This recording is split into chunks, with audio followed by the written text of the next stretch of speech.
I get organic haldi from my farm, and we make this kadha, which we make the children also drink. And earlier, I used to give it to.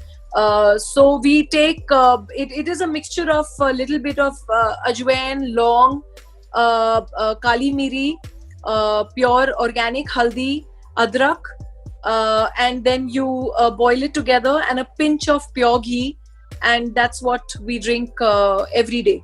At least one mug every day. I love kadha, which we make the children also drink. And earlier, I used to give it to them only when they had a slight cough or a cold or something, and I would give it to them at least twice a day.